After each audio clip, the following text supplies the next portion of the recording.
أعوذ بالله من الشيطان الرجيم بسم الله الرحمن الرحيم الحمد لله رب العالمين والصلاة والسلام على سيدنا ونبينا أبي القاسم المصطفى محمد وآله الطاهرين اللهم صل على محمد وآل محمد. Hope everybody's well in this 16th day of the holy month of Ramadan. We're already halfway done with the holy month, and we still have the other half left, inshallah, which is the more important half, you can say, maybe, with the nights of Qadr in it and so on. Before I begin, I would like to just make sure to let everyone know that I will not be available coming next week and the week after. So this is our last session, probably in the holy month of Ramadan, most probably. But yeah, we'll let you know if anything changes. So if you had noticed, maybe in the flyer that went out for the month of Ramadan, the dates that had been assigned to me, in parentheses next to them, it said subject to change, right? And so that's what's going on. It's due to my availability. And so now I will repeat this announcement in the end as well, just to make sure everyone knows that this is happening. Okay. Bismillah ar-Rahman ar-Rahim. Regarding last week's session, going over the different articles that we went through last week. Article number 57, we were talking about prophethood, of course, the prophets and their miracles. So Article 57 spoke about the logical link between prophethood and miracles. In other words, if God will not give miracles to somebody that is not a prophet, because this is going to be the only way people can really ascertain that someone is a prophet actually, and God knows that. God knows that the only way people can ascertain the truthfulness of the claim of somebody who says they're a prophet, then God also understands this. And if God also understands this, then He's not going to give miracles to someone who is not a prophet. In other words, because of this understanding that we have, it is so that we see miracles as the sign of the truthfulness of a prophet's claim. Okay. So that's Article 57. Article 58 speaks about what we call kiramat, which are extraordinary acts that are performed by people, but are not miracles, are not classified theologically as miracles.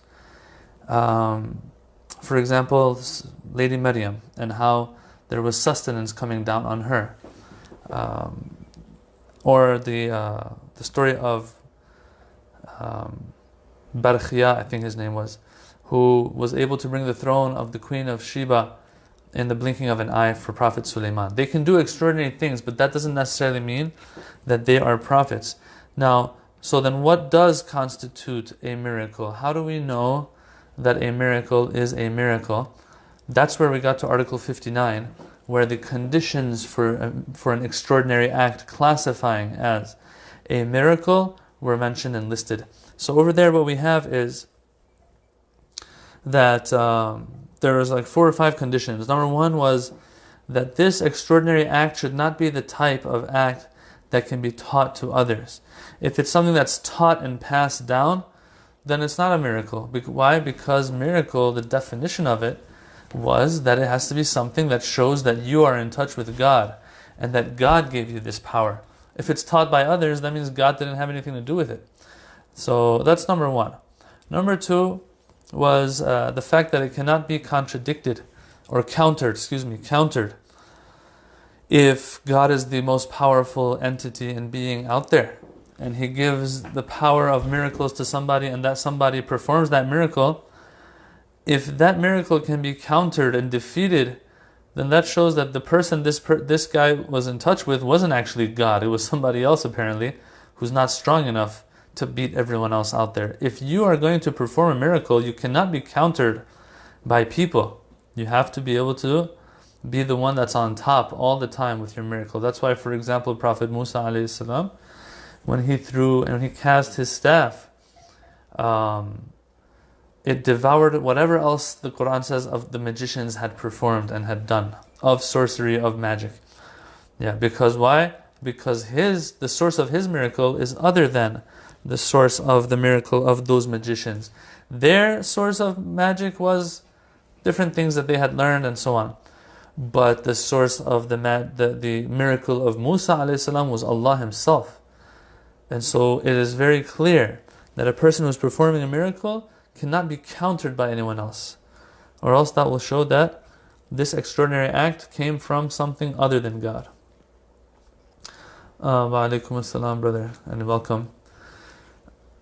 Number 3 condition that was mentioned was that miracles are not supposed to be confined to a certain genre of miracles.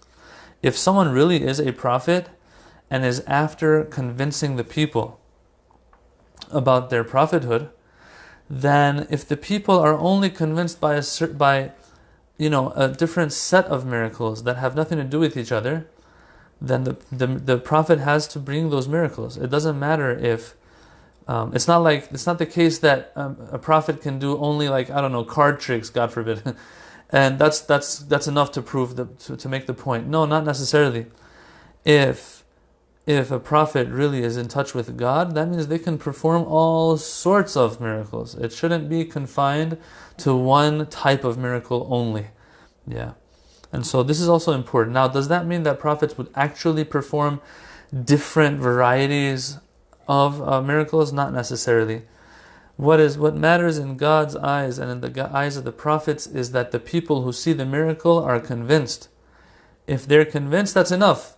Now someone might come and say, hey, it would be nice if you could, split the moon in half and have some, have some chocolate liquid ooze out of it. Well, that would be nice, yes, but the prophet doesn't have to do it if he's already, split the mountain and a camel has come out, like Prophet Saleh. Yeah? What matters with miracles is that people are convinced that this guy has a connection with God, with the divine. If they're convinced, that prophet's not going to necessarily listen to every detail, every request that they have for miracles, But at the same time, a prophet should be able to perform any type of miracle. And it shouldn't be confined to just one type. One more thing that he said here, the last condition that Ayatullah Subhani had in his book was that these prophets who are bringing these miracles, they should not be inviting people to themselves and promoting themselves in a way that their personal interests are satisfied and so on. Lots of times people will do extraordinary acts that you can't even counter maybe, but in the end, what's the guy after? The guy's after some big prize, right? Like these TV shows that they have where people come and perform certain acts and try to get first place. When they get first place, they get a big pile of money. Yeah, the guy wins $100,000. Or well, that's what this person was after. This person was after himself in the end, not after what God wants. So sometimes someone might perform an extraordinary act, but since they're inviting the people to themselves, it won't make it a miracle either. It won't show that this person is necessarily a prophet. When we look at the prophets, they're always inviting people to Allah, and they're not after their own interests. قُلْ لَا أَسْأَلُكُمْ عَلَيْهِ أَجْرًا, the Quran says, tell the people, I'm not after a reward, compensation from you. In ajri illa, my ajr and reward is only on who? The Lord of the worlds, or Allah, whatever the verse says. So sometimes the other conditions are met, maybe, but this condition is not met. So that also shows that this person is not a prophet. One more condition that he doesn't have here, Ayatullah Subhani, but I added last week, and I thought is very important and necessary really, is that the fact that if someone wants to, if an extraordinary act is going to be classified as a miracle, theologically a miracle, that means that the one who's bringing and performing that act should have the claim of prophethood. I'm surprised that this condition is not mentioned here. As I said last week, he might have kind of implied it in previous articles, But it would have been nice, I think, if he had listed it here next to the rest of these items. Why? And usually in conventional theology books, I think this might be one of the first conditions that is mentioned for an extraordinary act to be classified as a miracle. Why? Because there are people out there who are very righteous, who are doing who sometimes might even do something that is not teachable, cannot be countered by anyone or defeated. All these conditions are met, yet the person still isn't a prophet. Come on, brothers and sisters, like let's be real here. Imam Ali alayhi salam, the way he tore the door of Khaybar, the gate of that castle of Khaybar, the fortress or fort of Khaybar, a door that maybe 10 people couldn't even carry later on after the battle was over. Imam Ali did that single-handedly. So this is an extraordinary act, not taught, it's not teachable to be able to lift something like that. And it's not something that can be countered. No one else was able to lift the door. All of these different conditions are meant for it to be a miracle. But does that mean Imam Ali is a prophet now because what he did meets all these conditions? All these conditions are met? No. Why? Because Imam Ali never had the claim of prophethood. As a matter of fact, in Nahj al-Balagha, I think, someone tells Imam Ali alayhi salam, he says, "Are you a prophet?" Because of all the wisdom that he's hearing from Imam Ali. You know what Imam Ali's response is? Very famously, Imam Ali says, "Ana abdun min abidi Muhammad." I am a servant of the servants, among the servants of Prophet Muhammad sallallahu alaihi wa sallam. Ana abdun min abidi Muhammad. I'm just one of those guys. That's all I am. Right? So he never had the claim of prophethood. He never had the claim of prophethood, but that doesn't make what he did of extraordinary acts, doesn't make those extraordinary acts miracles. Why? Because it lacks this condition of having the claim of prophethood as well. Okay. We moved on to Article 60 and how revelation is the way that there is a connection between the divine and the earth. And that happens through a prophet, of course. And we spoke a little bit about that, or the article spoke a little bit about that, and just wanted to really drive this point home that when we talk about revelation, it is something that is metaphysical. So we won't be able to understand it thoroughly. Although some people think that they can, or they try to, but no, that's not the case. It cannot be understood. It is one of those things that is of the ghaib, that the Surah Baqarah says, الَّذِينَ يُؤْمِنُونَ بِالْغَيْبِ, that one of those conditions for proper faith is that we also believe in the unseen. There are certain things out there that we cannot see but exist. The first and foremost of them being Allah subhanahu wa ta'ala. Okay. Article 61 gave us a little glimpse of what some people, some materialists and scientists might even say about what, not scientists, sociologists and so on, even psychologists sometimes, of these great thinkers of the, I think they were mostly in Europe actually, what they say about what revelation is, what their take on revelation is, how they justify revelation. They're atheists, so they'll have to have an explanation for revelation. Some of them say that these prophets were very good people, and so they would sit and reflect. And through this reflection, they would come to certain conclusions, and they would say that this is revelation. Others of them might say that no, revelation isn't their own ideas, their own thoughts, but rather it is a result of all of the worship that these righteous people do, and then certain things become apparent to them. The source of these conclusions is themselves and their souls, but they think that God has put it in their hearts. Yeah, so that's why it's called, and that's why they think it's revelation. So there's different things that are said, of course, out there regarding prophets and revelation, and these people are geniuses, and that's why they come up with certain things and they think it's revelation, etc. But he answers all of those, at least two of the ones that he covers here, he answers them in article number 61.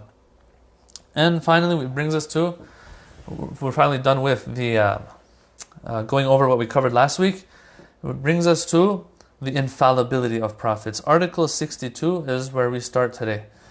Infallibility of the prophets. Okay, so number one, prophets have to bring miracles with them, or else people won't acknowledge their prophethood. People won't listen to them. And that's number one. Number two, infallibility. Another condition for prophets, something that is super important is infallibility, although we need to discuss the scope of this infallibility. He says in this article, Article 62, he says when we say infallibility and infallibility or ismah, what is meant is three things. So that's the scope of it. Three things prophets can be infallible in. Number one, in receiving revelation from the divine, preserving it and transmitting it to the people. Number one. Number two, infallibility from sin and disobedience of God. Number three, infallibility from mistakes. Sometimes you make a mistake in life, brothers and sisters. Not necessarily that you disobey God. You make a mistake. You drop something, it breaks. I don't know. You accidentally take the life of somebody, God forbid even. You crash somewhere and people die. I don't know. Things like that. These are mistakes. Did you sin? No, you didn't sin. You didn't disobey God. Since you didn't disobey God, it's not seen as sin. But at the end of the day, it is a mistake. It's not something that was supposed to happen. So the third aspect of infallibility that needs to be discussed is infallibility when it comes to being mistaken or making mistakes. These are all things that are discussed. Now I'll say this before actually we go on. Infallibility, whether it's about the prophets, whether it's about our imams, is something that is heavily debated in the past. We have to understand this.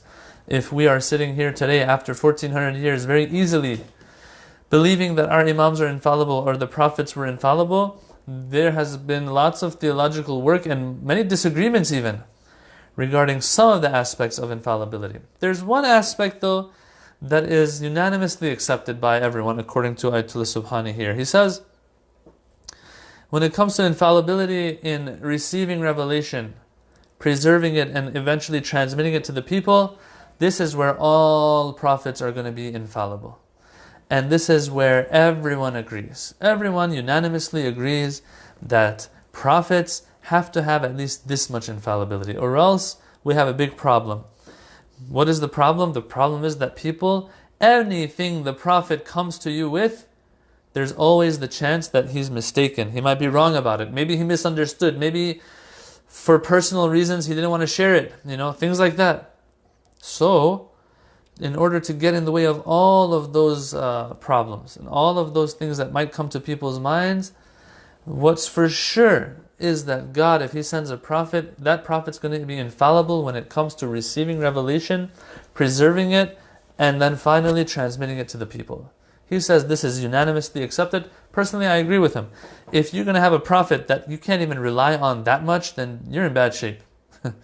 That you can't rely on even when it comes to receiving revelation. What kind of prophet is that? If God Almighty is all strong and all wise, He'll understand that at least this much we have to be able to rely on when it comes to these prophets. He brings a verse for this. عَالِمُ الْغَيْبِ فَلَا يُظْهِرُ عَلَى غَيْبِهِ أَحَدًا إِلَّا مَنْ ارْتَضَى مِنْ رَسُولٍ فَإِنَّهُ يَسْلُكُ مِنْ بَيْنِ يَدَيْهِ وَمِنْ خَلْفِهِ رَصَدًا. Which means,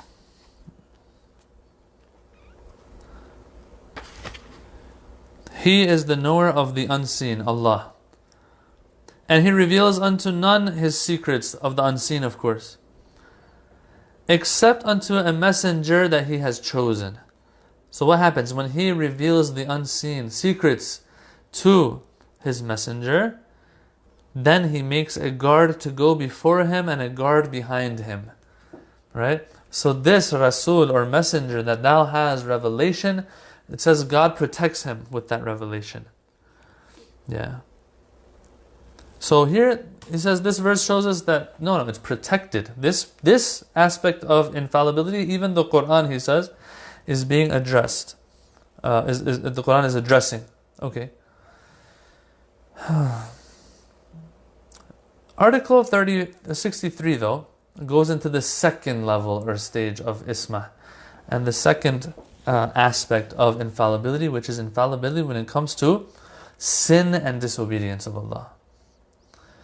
He says that prophets are also protected, because isma, infallibility, means protection, are protected from sin and disobedience and making and doing wrong, and acting wrongfully. Why? Oh, Ayatullah Subhani. He says if this was not the case, and prophets would actually sin and disobey God, it would defeat the whole purpose. But someone might ask, why? Why is it that if prophets, we are sure that they receive revelation, it is preserved with them properly, and then they transmit it properly, but when it comes to acting upon it themselves, they might not necessarily act upon it 100%, maybe 95%, maybe 98%. Why do they have to 100% go by that same message, that same, those same teachings? Who says? He says it defeats the purpose. Why? Why does it defeat the purpose? He says the same thing he said before. He says, if these prophets are disobeying God, going against God and His commands, and their only job is to just transmit the commands of God, once again, the people will not rely on them. The people will not take them serious. The people will feel like it'll have a negative effect on the people. Brothers and sisters, forget about prophets. Let's say me, as a person who might be seen as someone who can represent the deen, for example. If I'm not listening to God, people won't listen to me. And interestingly, the flip side holds as well. When someone acts upon what they preach, then they're also taken seriously, and people will act upon what they preach as well. And so now let's take it to the prophet's level. A prophet of God that is in touch with the divine is not taking God's command seriously. Now, you want people to take him seriously, or to take those commands seriously? No. It defeats the purpose, he says. And other theologians have said the same thing. So he brings 3 verses here. Surah An'am 87, وَاجْتَبَيْنَاهُمْ وَهَدَيْنَاهُمْ إِلَىٰ صِرَاطٍ مُسْتَقِيمٍ. That we chose prophets and guided them to the straight path. 1. Second verse, وَمَنْ يَهْدِ اللَّهِ فَمَا لَهُ مِنْ مُضِلٍّ. Whoever God guides, no one can misguide. Okay, so the first verse says that we guided the prophets to the straight path. Another verse says if God guides somebody, no one's going to misguide them. No one's going to be able to misguide them. Right? That's number 2. Number 3, it says sin. He brings a verse to prove that sin is a form of misguidance. وَلَقَدْ أَضَلَّ مِنْكُمْ جِبِلًّا كَثِيرًا. Surah Yasin. That shaitan has misguided a lot of you. Let me see the exact translation that's used here. Jibillan kathira. A great multitude here it says. So he brings these 3 verses. I like what he does here actually. He says, it's one verse, Surah An'am, says we chose the prophets and guided them. Another verse, Surah Zumar, says when we guide somebody, no one can misguide them. Misguidance doesn't always mean them turning away from God. It can also mean sin. Who says? The 3rd verse, وَلَقَدْ أَضَلَّ مِنْكُمْ جِبِلًّا كَثِيرًا. That shaitan has misguided a good multitude of you people. Misguidance here means sin. So through these 3 verses together, the package, not that each separately is proving this point, these 3 together, he says, prove the point that prophets, when it comes to disobedience of God, there is no such thing. They are obedient servants of God. Okay? In addition to these verses, in addition to what was said before, he says, we have to also understand that these prophets, even them before them becoming prophet, have to be sinless, which is interesting. Although they're not, they haven't become prophet yet, but still that itself, the fact that they are going to be prophet in the future, also is reason to know and be sure that they are sinless even before being chosen as prophets. Interesting. Give us your reasons. He says, reason number 1, the same thing we said before. Think about it. If there are people who are going to come out and say they're prophets, but we know that before they were idol worshippers, before they were sinners, before, God forbid, they were drinking, before they were adulterers, before this, before that, people won't take them seriously again. It defeats the purpose. If God All-Wise wants to make sure that people follow His prophets, He has to make sure that they don't have something in them that turns people away from them. This is something that turns people away. Think about it. We all live in different centers across the world, Shia, Islamic centers, whatever, right? Think about it. If somebody has been bad all their life and now comes and starts preaching us, yeah? No. He says that's not the case. Now this can be contested though. Some people will counter or have a counter argument to this argument. That look, that holds for, if a person has been bad all their life. But this doesn't prove that maybe a prophet before becoming prophet, let's say the prophet became prophet at the age of 40, doesn't mean that from age 15 when they become baligh, for example, to age 40, it's impossible for them to have only committed one sin in their life, Because if someone commits one sin, that doesn't mean that everyone's going to be turned off by them after they become prophet, right? So someone might have a counter argument to this argument, but at the end of the day, this is his argument. He says it'll defeat the purpose even if they've committed one sin in their lifetime before being prophet. His second reason for why prophets have to be ma'soom and infallible even before becoming prophet. He says, because if you have made mistakes, sinned before becoming prophet, once you do become prophet, that can be held against you by those who have ill intentions towards you. Yeah?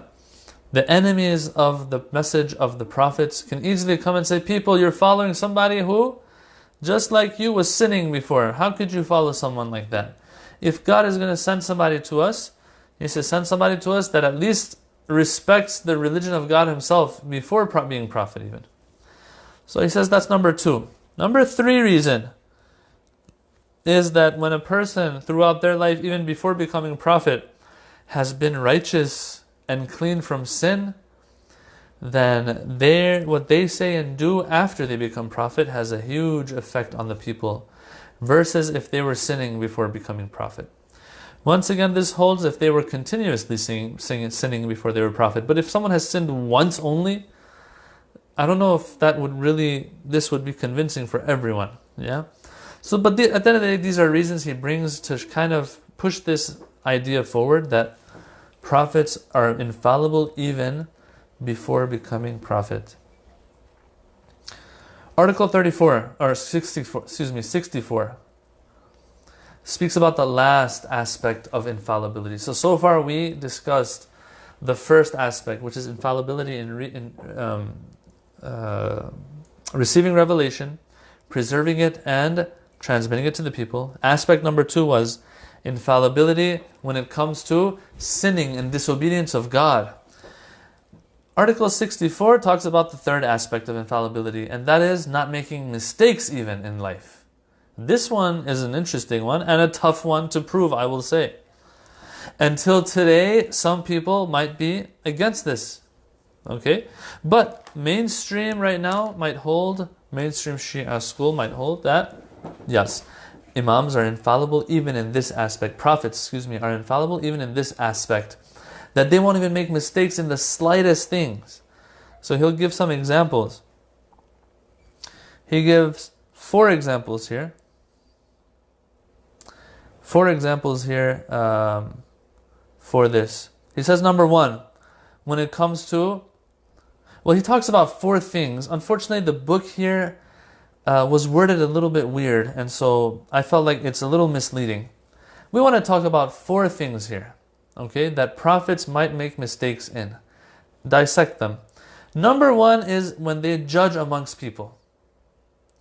When they judge amongst people, they might sometimes make mistakes. We've had this case in the Quran even with Prophet, I think Dawood or Sulaiman, I think it was Dawood, where he made a judgment, but it might have been mistaken. Why? Because he kind of based the judgment on a certain thing that he wasn't supposed to. Right?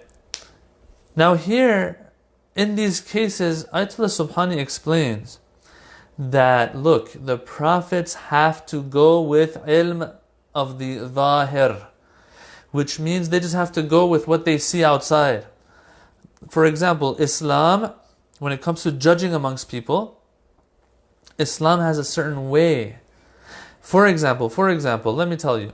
If you go to Imam Ali alayhi salam, you tell him, look, me and my friend, we are having a dispute. Over what? Over this book. Who it belongs to. If I'm holding the book and my friend isn't, and we go to the Imam and we want to settle our argument like with going to the Imam, what's the Imam going to say? What does Islam say here? Islam, the Islamic system, that judiciary system of Islam says that if you want to judge, whoever is holding the book, okay, doesn't have to prove anything. The person who's not holding the book has to bring a bayyinah. Now, bayyinah means proof, but Islamically, there's certain things that we have that are seen as proof, which are referred to as bayyinah. He has to bring a bayyinah that might show that this book, and prove that this book belongs to him actually, although you're the one holding it. For example, 2 just witnesses that this belongs to him. Then Imam Ali will take this book from me and give it to that person. But if I don't have that proof, then Imam Ali will turn back to me and say, you, O person who has the book, do a qasam and swear to Allah that this belongs to you. And I'll do that, and then the book will remain in my hands and in my possession. Now, Imam Ali alayhi salam might know even in his knowledge, or Prophet Dawood or Sulaiman might know in their with the divine knowledge that they have, that the book actually doesn't belong to me, it belongs to somebody, the other person, and I actually stole it from them. Okay? He might know that. But right now, Islamically, and during the times of the prophets and the Imams, they were ordered to go by that system that Islam has put in place for judging amongst the people. Very simple. So that is what they have to go by. Someone might say, look, Imam Ali told me that the book belongs to me, but he was mistaken. The book belonged to somebody else. Imam Ali didn't say it really belongs to you. He says, going by the Islamic legal system, it belongs to you, because that's how we are supposed to judge. And that's why it's super important for people to have witnesses for whatever they do. Just witnesses. Right? Of course, where Islamic law is implemented. Out in the West, that's not the case right now. It's not. So this is irrelevant to us, but I'm just saying. To take witnesses for whatever things they do. Transactions that they do, have witnesses for it. Why? Because that is the only thing that will prove things in a court of law where Islamic laws are implemented. So, Imam Ali, when he gives me the book, he gives it to me not because in his divine knowledge he knows that it belongs to me or not. Because Islamically, Islam has said this is how you're supposed to do things. This is how you're supposed to judge amongst people and give verdicts. So that's the case. So this first one, it's not even a mistake that the Prophet made or Imam Ali made. No. They are going by what they're supposed to go by. Now, if the book doesn't belong to me really, I will be held accountable on the Day of Judgment for taking something that did not belong to me. Okay. So he says this is not where mistakes are happening. But there are other things that we have that mistakes do happen. And we have to acknowledge, like mistakes can happen. What is that? He says, when it's time to identify certain things that will have an Islamic ruling for them. For example, let's say a drop of blood falls in a glass of water. We all know that water is najis now. You're not allowed to drink it, right, brothers and sisters? So, will a prophet be mistaken and will misidentify this as being clean water and will drink it? Just because he didn't see that drop of blood fall in it, right? So mistakenly, he drinks from that, right? These are called mawdu'at al-ahkam. Will they ever make mistakes in mawdu'at al-ahkam? Things that will have a ruling for them, right? Drinking najis water is haram. This glass of water is something that I have to identify as being something drinkable or not. Is it najis or tahir? I identify it as tahir because I never saw anything fall in it, while in reality it was najis. There's a ruling for this. It's haram to drink it if you know. Will a prophet who is infallible make such a mistake or not? And I misidentify it as tahir. Now for us it's different. We don't have divine immaculate knowledge, right, brothers and sisters? So we go by what we see, what we don't see. And Islam says it's okay. But will a prophet make such a mistake or not? So that's number 2. So number 1 was when it comes to judging amongst people. Number 2, certain things that have a ruling for them. Number 3, talking about social things, social matters, making mistakes in social matters. If a prophet, for example, tells his people to do something in a certain way, later on turns out to be wrong. Now, they say in some hadiths, we don't have this in Shia sources, but they're in other books, that the Holy Prophet, he made mistakes when it came to palm trees, and how these palm trees have to be pollinated or fertilized and all that kind of stuff. And eventually, he told his people what to do, but when the time came to harvest, these trees were not yielding enough dates. And the people told the Prophet, "Oh Prophet, you told us to do things in this way, but now the trees aren't doing what they're supposed to be doing." The Prophet said, "I don't know about your dunya. You guys you know better how to take care of your dunya." Right? This, as I said, this hadith, we don't have this hadith. We don't believe in this hadith, but it's there. Is this possible or not? This is a discussion. When it comes to these types of matters, social matters, things like that, can prophets make mistakes or not? That's number 3. Number 4, normal things of life, normal, affairs of life. As I said, can a prophet, just, accidentally drop a glass and it shatters? Can a prophet accidentally step on, someone else's toe and break their toe? Things like that. So these are things that are discussed. And as you can see, it's really narrowed down now, this infallibility, to some really small details even. Right? So we had the first aspect, unanimously accepted, that when it comes to receiving revelation, preserving it, transmitting it, they are infallible, unanimously accepted amongst everybody. The second aspect was, can they sin? Mainstream Shia says that no, they cannot sin. Prophets cannot sin. Anyone who's infallible will not sin. Number 3 aspect, can they make mistakes? Mistakes had 4 categories. 1, when it comes to judgment, we said there it's not even applicable. The question is erroneous. They're not making mistakes even if they make the wrong judgment. Why? Because the wrong judgment right now is based on this, what Islam wants us to base our judgments on. And so sometimes someone's rights might be trampled. It's just unfortunate, but that's how it is.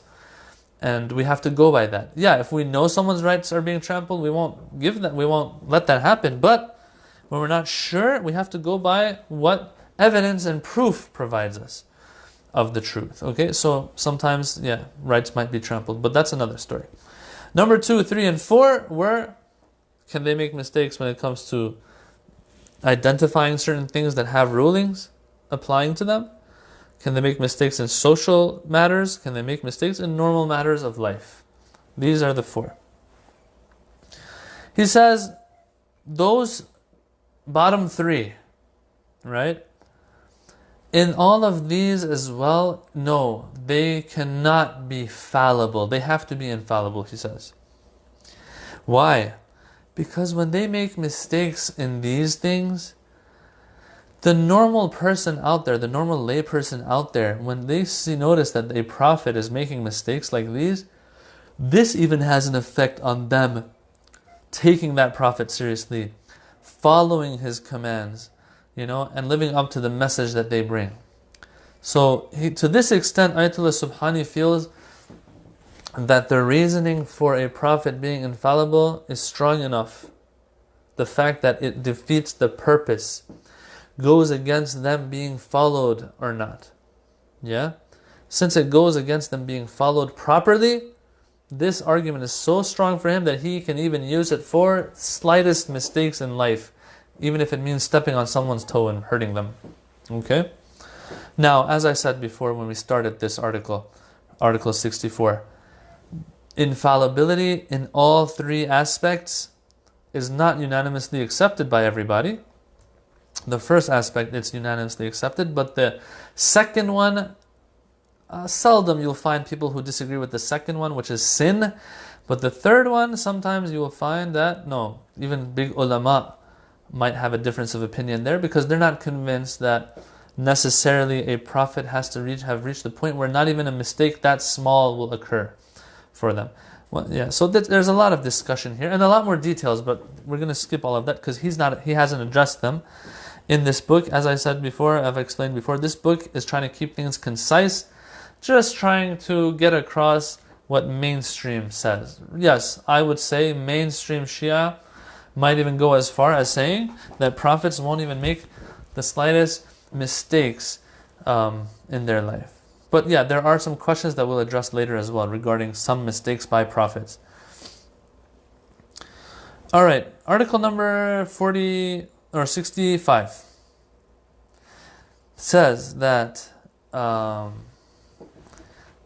look, that same reason that pushed me, Ayatullah Subhani, to the point that I would say prophets shouldn't even make mistakes, small as just normal life matters mistakes. That argument will take me as far as to say that prophets should not have within them anything that turns the people away from them, even turns people off. Okay, let me read this actually from the book. He says, one of the aspects of the isma and infallibility of the messengers is that there can be no element within their being that might serve as a source of repulsion for people. We all know that certain diseases and certain character traits, such as crudity or baseness, give rise to aversion and repulsion, people being turned off and not wanting to come to that person. The messengers must perforce be free from such bodily and psychic deformities. For the aversion of people from the Prophet is at odds with the purpose of prophethood. If people are going to be turned away from this Prophet as a result of his ugliness, his demeanor, his lowliness, right? And when you look at our Imams, they were all from high families, brothers and sisters. High, not necessarily well off financially, but high in the sense of they weren't seen as abased, low people. Why? Because people will be turned away from them. They had honor, not necessarily lots of wealth. Although our Imams also would work hard and they had, they were well off as well. Most of our Imams, if not all of them even.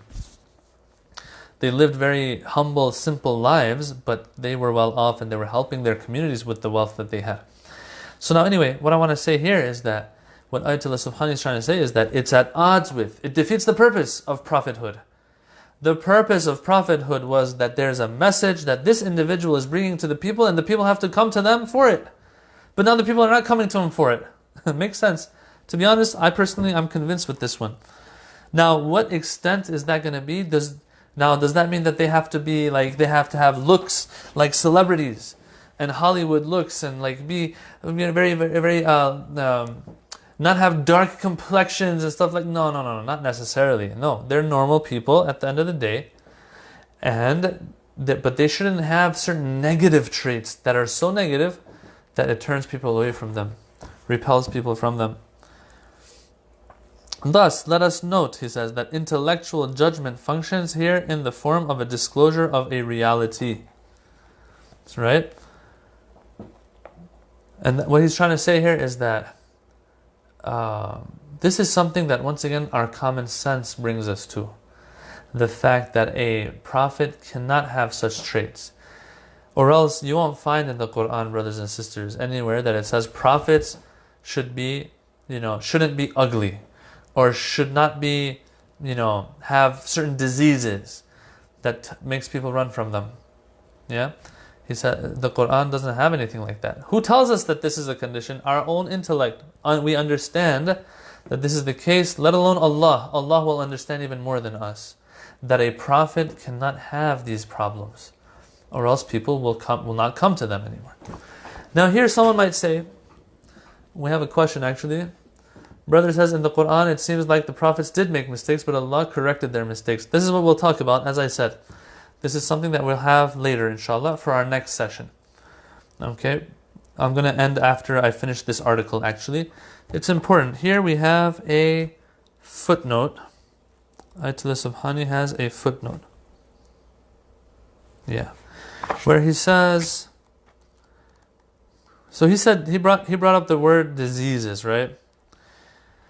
We've heard in some traditions, in some hadith, that Prophet Ayyub, or as the Old Testament might refer to him as Job, he went through a big test in his life, right? And the story is a pretty interesting one about how Shaitan. So sister, before I go on, our sister here is also asking, what about the judgment of Prophet Dawood when he judged between two brothers? Was his judgment correct? Exactly. These are things that we need to talk about later, and these are things that Ayatullah Subhani has to answer. Right? He has to answer them, but not in this book. Will he answer it? He will give us a general answer, but then he'll say more specific answers can be found in books that are more detailed. I want to keep my book concise. But yes, there are books out there that have discussed maybe every single judgment or mistake that, quote-unquote mistake, of course, that a prophet might have done, and they explain why it wasn't a mistake, or it wasn't a sin, or that, what it was exactly, what the story behind it was. As I said before, brothers and sisters, and I'm happy that these questions are coming up, this is something that is contested. There's a lot of talk here. Okay, it's not set in stone and clear cut. Okay, as I said, mainstream Shia right now believes that the prophets will not even sin and disobey God. But does that mean that sometimes they might not make mistakes? Or do we even call it mistake? Or do we call it not making the best decision? Things like that. Tark al-awla, they call it. Which one of these is it? We have to leave that inshallah for our next session, as I said. But here, a question that comes up is, Ayatullah Subhani talked about them not even having a certain disease that turns people away. So brothers and sisters, you tell me, if a person has like big boils on them and warts and pus and blood and juices come out of these warts that they have, and the skin diseases that they have, and the very foul smell that they have, do you think people are drawn towards an individual like this, or are drawn away from them? Of course, we are all drawn away, and we are repelled by them, by this. But we hear that Prophet Ayyub alayhi salam, through the test that Allah gave him, went through this. So the question that comes up here is that, so this has nothing to do with making mistakes, brothers and sisters. It has to do with what he's saying in Article 65, that they shouldn't have anything that turns people off, turns people away from them. The question is, why was Prophet Ayyub like this, we've heard? Does that not turn the people away from him, so they don't come for him for guidance when he's suffering from these illnesses? I like the answer that's given here. As a matter of fact, I learned this today. I never knew this myself. The footnote says,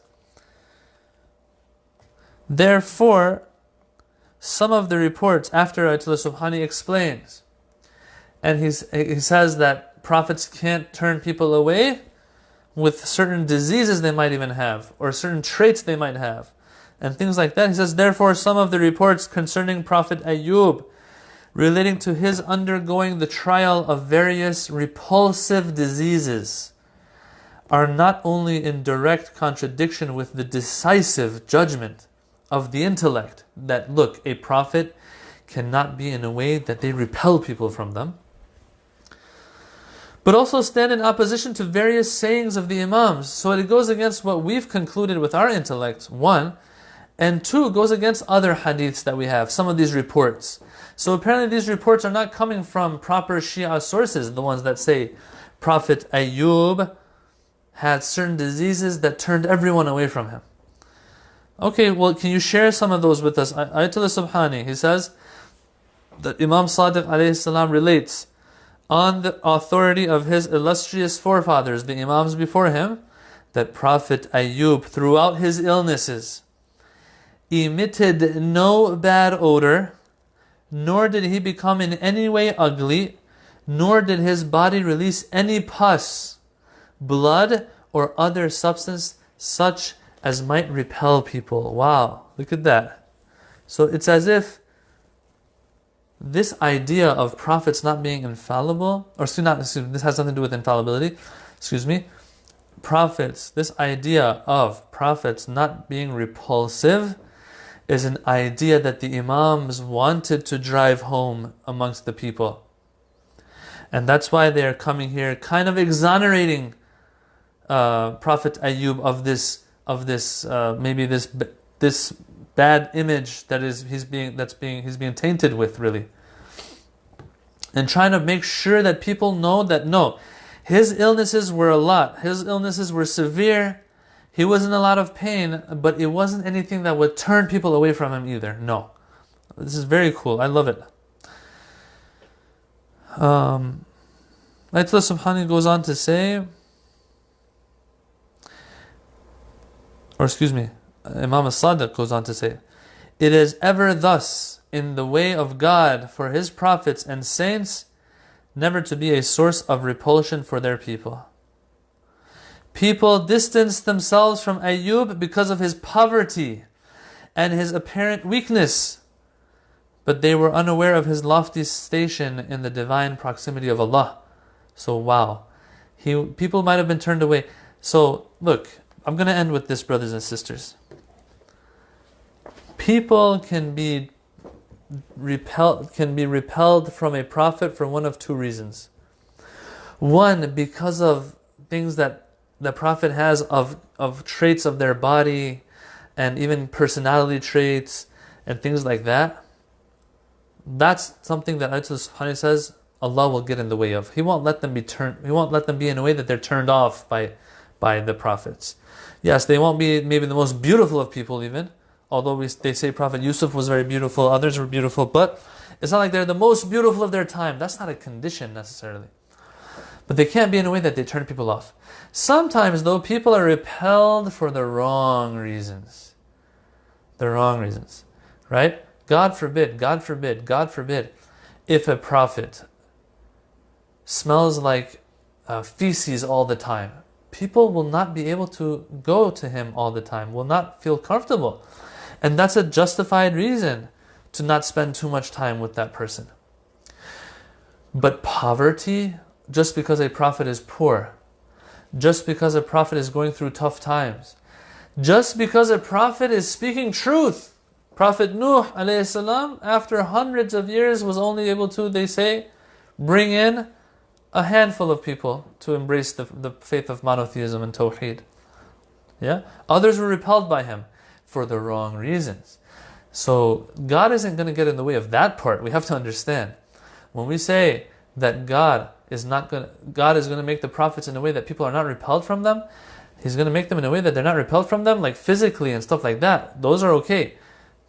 But when it comes to people being repelled because the prophet is speaking the truth, because the prophet says, hey, you have monetary dues, you have to pay some money to God, things like that, and they're repelled by that, no, that's not acceptable. Those are not justifications for you to not go to that prophet to learn what he has to say.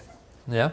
So what Ayatollah Subhani is here is saying, God will get in the way of all of the right reasons why people might be repelled from an individual.